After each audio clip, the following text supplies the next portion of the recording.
Disetubuhi pamanku saat aku tidur di ruang tamu. Malam itu, angin berembus pelan dari jendela yang lupa kututup rapat. Tanggal 2 Januari 2023. Suasana di rumah nenek di daerah Cibinong terasa berbeda dari biasanya. Aku, Nisa, gadis berusia 18 tahun yang baru saja lulus dari SMA, menginap di rumah nenek karena ibu sedang pergi ke Solo menghadiri pernikahan sepupuku, dan aku tak ikut karena sedang tidak enak badan.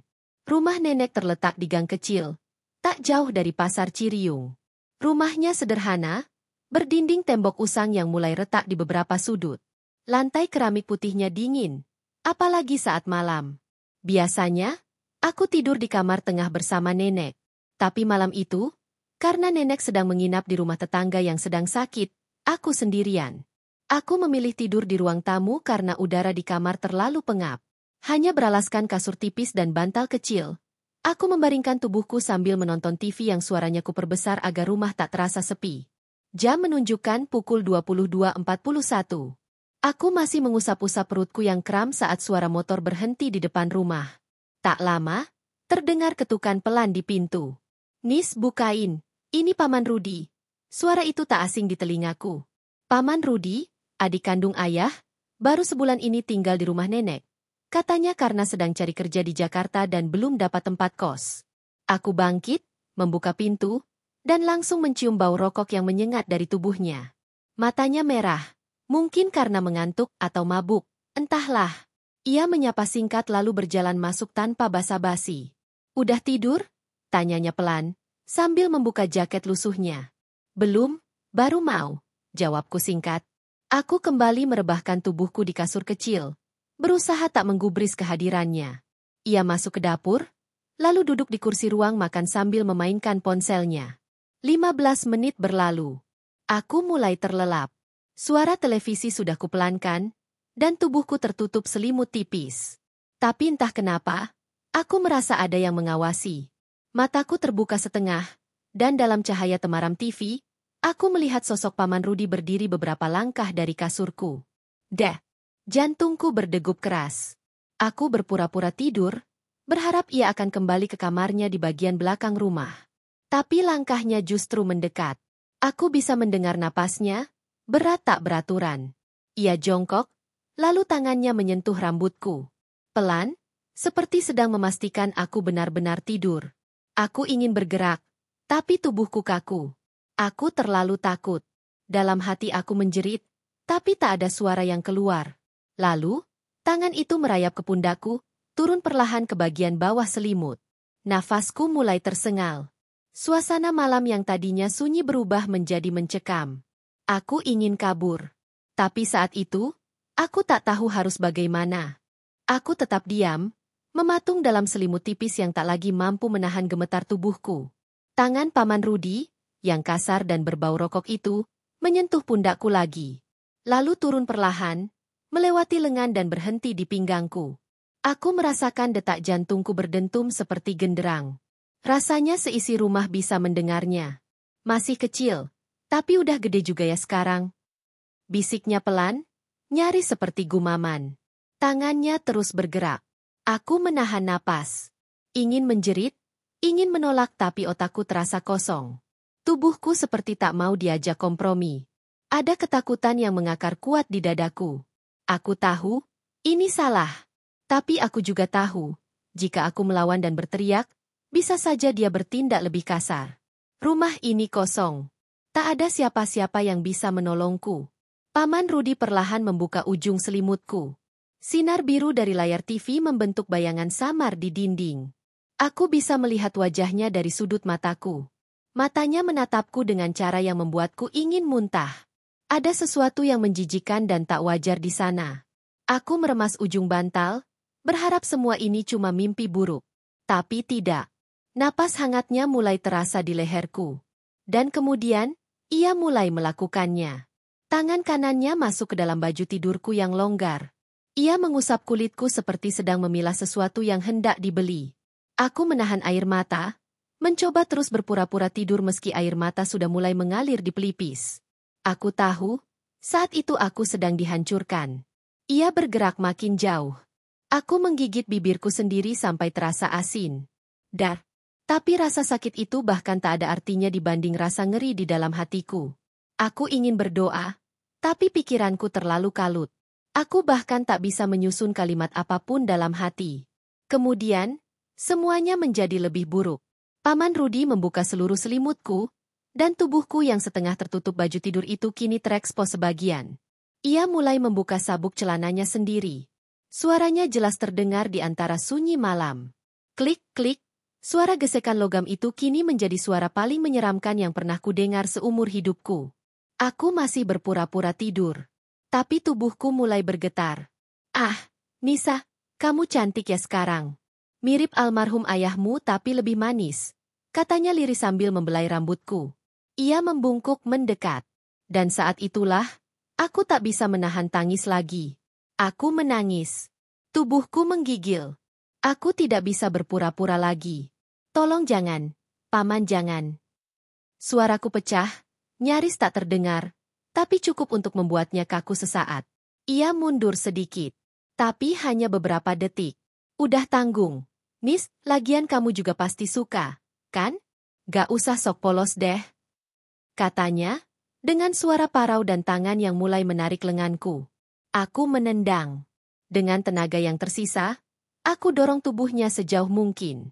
Aku bangkit, berlari menuju dapur, membuka lemari tempat nenek biasa menyimpan pisau dapur. Tapi tak ada pisau di sana. Aku panik. Kudorong kembali lemari itu, kubuka laci, dan kutemukan sendok kayu besar. Itu pun aku genggam erat-erat. Paman Rudi menyusulku. Ia berdiri di ambang pintu dapur, napasnya memburu. Wajahnya merah, matanya menyorotkan amarah bercampur nafsu. Apa sih, kamu? Mau teriak biar semua orang tahu? Mau bikin malu keluarga sendiri? Aku mundur, tetap menggenggam sendok kayu itu. Tangisku makin keras. Aku bakal bilang ke ibu, ke nenek, ke siapa aja. Teriakku, meski suaraku gemetar. Ia mendekat. Tapi kali ini aku berani mengayunkan sendok itu ke arahnya. Mengenai lengannya. Tidak keras, tapi cukup membuatnya terdiam. Kalau kamu dekat lagi, aku lempar semua piring yang ada di sini, ancamku. Ia berdiri terpaku. Lalu, dengan gerakan cepat, ia meraih jaketnya yang tergantung di kursi, memasukkannya ke dalam tas, dan berjalan keluar rumah sambil menggerutu. Anak kurang ajar, jangan nyesel sendiri nanti. Pintu depan dibanting. Suaranya menggema, membuat jantungku makin sesak. Aku terduduk di lantai dapur. Menangis sejadi-jadinya. Tubuhku masih gemetar. Seperti habis disiram air es. Malam itu, aku tak tidur lagi. Aku menyalakan semua lampu rumah. Aku duduk di ruang tamu, membungkus tubuhku dengan selimut tebal sambil menggenggam ponsel. Pikiranku kacau. Aku membuka layar pesan, berniat menelpon ibu. Tapi ku ketuk layar itu berkali-kali, lalu kututup kembali. Aku takut. Aku malu. Aku bingung harus mulai dari mana. Keesokan paginya, jam 5 subuh, aku keluar rumah.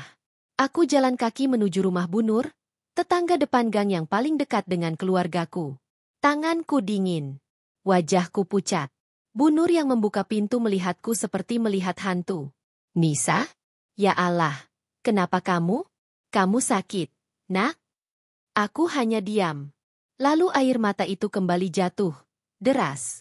Aku terduduk di terasnya. Bu Nur buru-buru memelukku, dan disitulah aku akhirnya menceritakan semuanya. Butuh waktu hampir 1 jam hingga aku bisa mengucapkannya dengan runtut. Bu Nur menangis mendengarnya. Ia menggenggam tanganku erat-erat dan berkata, "Kita harus kasih tahu ibumu. Sekarang juga." Hari itu menjadi hari terpanjang dalam hidupku. Bu Nur menelpon ibu, dan aku diminta bicara langsung. Suara ibu terdengar panik, patah seperti tak percaya. Tapi ia segera pulang ke Jakarta malam itu juga. Aku tidak kembali ke rumah nenek. Aku tinggal sementara di rumah Bu Nur sampai ibu datang. Kami berdua melaporkan kejadian itu ke polisi. Ibu bersikeras agar Paman Rudi ditangkap. Tapi saat petugas mendatangi alamat terakhirnya, ia sudah tak tinggal di situ. Kabarnya, ia kabur keluar kota. Kami melapor ke beberapa keluarga, tapi sebagian menanggapinya dengan canggung. Ada yang percaya, ada pula yang memilih diam menghindar. Aku tahu, ini berat. Tapi aku tak bisa lagi diam. Aku harus melindungi diriku sendiri. Dan mungkin juga perempuan lain yang bisa menjadi korban berikutnya. Hari-hari setelahnya dipenuhi rasa takut, cemas, dan trauma. Aku tak bisa tidur nyenyak. Setiap malam, aku terbangun dan memeriksa kunci pintu berkali-kali. Tapi ibu selalu ada di sisiku, menggenggam tanganku, berkata, "Kamu berani, Nisa. Kamu kuat." Dan aku mencoba percaya. Minggu berikutnya, kami dipanggil oleh pihak kepolisian.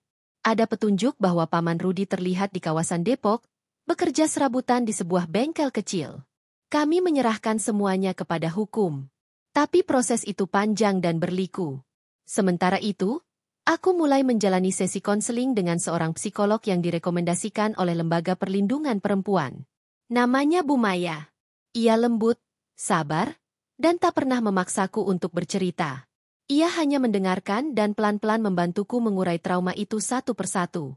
Hari-hari setelah kejadian itu seperti mimpi buruk yang tak kunjung selesai.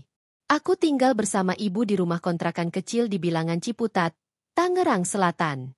Kami pindah dari rumah nenek untuk sementara waktu karena suasana di sana terlalu sesak untukku. Beberapa anggota keluarga dari pihak ayah bahkan menyalahkanku secara halus. Katanya, aku pasti tidur tidak sopan. Katanya, mungkin aku menggoda tanpa sadar. Semua tuduhan itu datang tanpa mereka tahu apa yang sebenarnya terjadi di ruang tamu malam itu. Ibu mencoba tegar. Tapi aku tahu, ia kesulitan. Ia harus bekerja sebagai pegawai administrasi di sebuah kantor kelurahan, pulang sore, lalu mengurus semua sendiri di rumah. Ia juga harus berhadapan dengan keluarga besar yang mulai membicarakan kami di belakang. "Apa kamu yakin melaporin Rudi ke polisi? Itu kan adik ayah kamu sendiri, Nis," ucap Tante Wati lewat telepon saat ibu bicara dengannya satu malam. Ibu diam cukup lama sebelum menjawab. Aku tahu dia sedang menahan emosi. Kalau kamu di posisiku, dan itu terjadi sama anakmu, kamu bakal tetap diam. Tante Wati tak menjawab. Telepon ditutup tidak lama kemudian. Sementara itu, pihak kepolisian belum juga menemukan keberadaan Paman Rudi. Beberapa laporan dari masyarakat sempat masuk. Tapi saat petugas mendatangi lokasi, dia sudah tidak di sana. Seperti hantu, ia hilang begitu saja.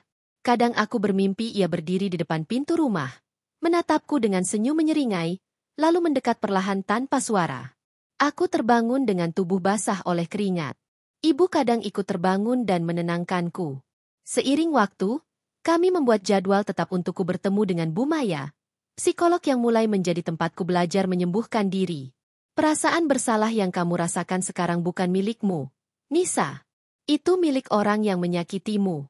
Tapi karena kamu diam terlalu lama, perasaan itu numpuk, dan kamu merasa itu bagian dari dirimu, kata Bu Maya dalam satu sesi konseling. Aku menunduk. Kalimat itu menggema di pikiranku. Bagaimana kalau orang lain gak percaya? Bahkan keluarga sendiri pun ada yang meragukan. Tanyaku, pelan. Itulah mengapa kita harus terus bicara. Nisa, diam hanya melindungi pelaku, bukan menyelamatkanmu. Aku mulai menulis diari. Bu Maya menyarankan itu untuk membantuku menyalurkan perasaan. Di halaman pertama, aku menulis satu kalimat sederhana. Aku percaya aku tidak salah. Itu adalah kalimat paling jujur yang bisa kutulis saat itu.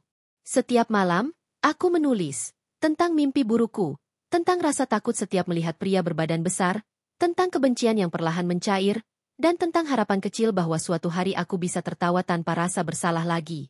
Suatu siang, sekitar sebulan setelah kejadian, aku dan ibu mendapat telepon dari polisi.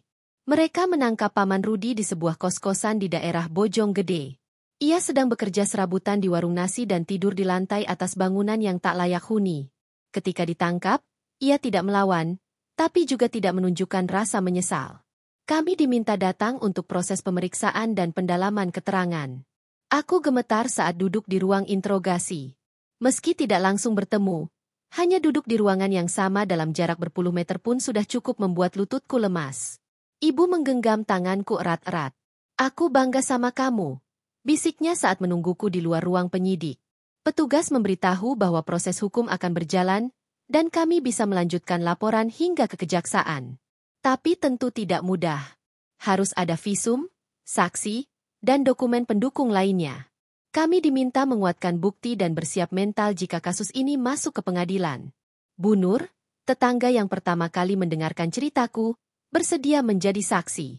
Ia bilang dengan tegas bahwa aku datang pagi-pagi dalam kondisi syok, menangis, dan memberitahukan semuanya tanpa direkayasa. Kata-kata Bu Nur menjadi penyambung keadilan untukku. Namun, tidak semua pihak mendukung. Beberapa kerabat mulai menyindir. Mereka menyebut ibu sebagai perempuan yang gagal mendidik anak. Ada juga yang terang-terangan menganggapku mencari perhatian atau uang. Pernah satu hari saat kami pulang dari kantor polisi, kami melewati warung tempat biasa Tante Uci nongkrong dengan ibu-ibu kompleks. Mereka berhenti bicara saat kami lewat, tapi aku tahu mereka sedang membicarakanku. Aku mendengar kata-kata seperti, cepat besar kelakuannya juga cepat, yang membuat hatiku kembali hancur. Ibu tak berkata apa-apa, tapi di dalam mobil, ia menepuk pahaku perlahan. Yang penting kamu tahu siapa dirimu. Jangan hidup untuk membuktikan ke mereka, tapi hidup untuk menyelamatkan dirimu sendiri. Aku memeluk ibu dan menangis lagi. Bukan karena sedih, tapi karena aku sadar betapa besar cinta yang dia punya untukku. Hari demi hari, aku belajar bangkit. Aku mulai kembali sekolah, meski butuh keberanian besar. Beberapa teman bertanya-tanya mengapa aku sempat menghilang. Sebagian pura-pura tidak tahu, sebagian lagi bertanya terang-terangan. Aku jawab sekenanya. Belum siap bicara banyak, tapi aku juga tak mau terus sembunyi. Pada suatu sesi di sekolah, aku ditunjuk untuk presentasi kelompok. Suaraku gemetar di awal, tapi perlahan aku merasa percaya diri. Setelah selesai, beberapa teman bertepuk tangan dan berkata bahwa penjelasanku jelas dan kuat. Untuk pertama kalinya setelah lama, aku merasa berguna. Bu Maya berkata bahwa proses penyembuhan trauma itu bukan soal melupakan, tapi berdamai. Aku tidak pernah akan melupakan malam itu, wajah Paman Rudi, atau rasa dingin yang merayap di punggungku. Tapi aku ingin percaya bahwa aku bisa menjalani hari-hari tanpa bayangan gelap itu terus menguasai hidupku. Proses hukum masih berjalan. Kami sudah mendapatkan tanggal sidang pertama. Aku diminta hadir untuk memberikan kesaksian langsung. Rasa takut itu kembali muncul, seperti gelombang yang datang mendadak. Tapi aku mencoba menyiapkan diri. Ibu akan menemaniku. Bu Nur dan tim dari Lembaga Pendamping Perempuan juga akan hadir. Malam sebelum sidang, aku menulis lagi di diari. Besok aku akan bertemu lagi dengan orang yang menghancurkan hidupku. Tapi aku tidak akan lari. Aku akan bicara. Bukan hanya untukku, tapi untuk semua perempuan yang pernah diam karena takut. Aku membaca kalimat itu berulang kali, sambil memegang halaman itu erat-erat. Dan di pagi yang cerah, di Gedung Pengadilan Negeri Jakarta Selatan, aku melangkah pelan namun pasti menuju ruang sidang untuk pertama kalinya, sebagai penyintas yang siap bicara. Ruangan sidang terasa dingin. Meski hanya ada beberapa orang, suasananya penuh tekanan. Hakim, jaksa, pengacara, dan beberapa petugas tampak serius memperhatikan jalannya persidangan.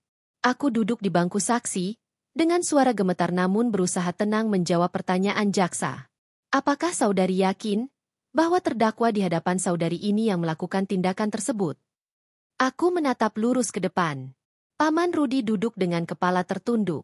Tak sedikit pun ia menatapku. Ya, saya yakin.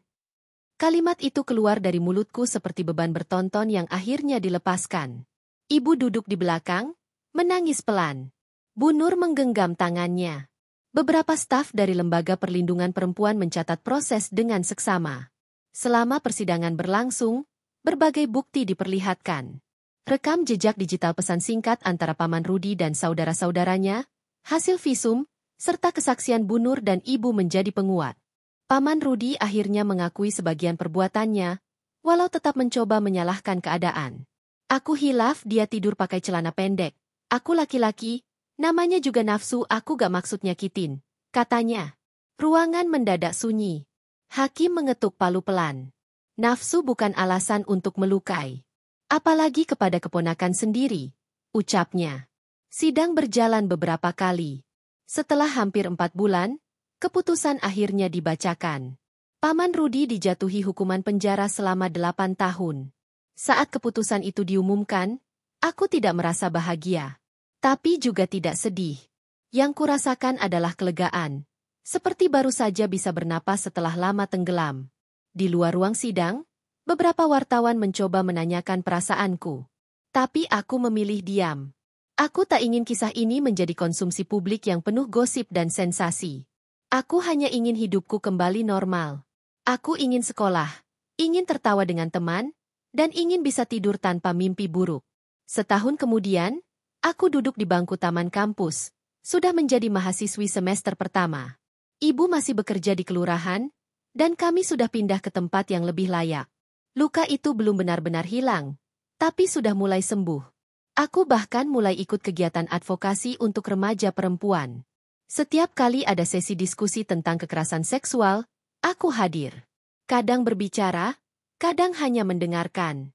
Aku tahu, banyak Nisa lain di luar sana, yang mungkin masih diam, masih takut, atau bahkan masih tinggal serumah dengan pelakunya.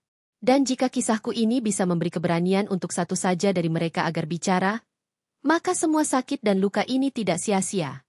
Aku tidak lagi menyebut diriku korban. Kini, aku adalah penyintas. Dan aku memilih hidup, dengan kepala tegak, bukan untuk melupakan, tapi untuk melanjutkan.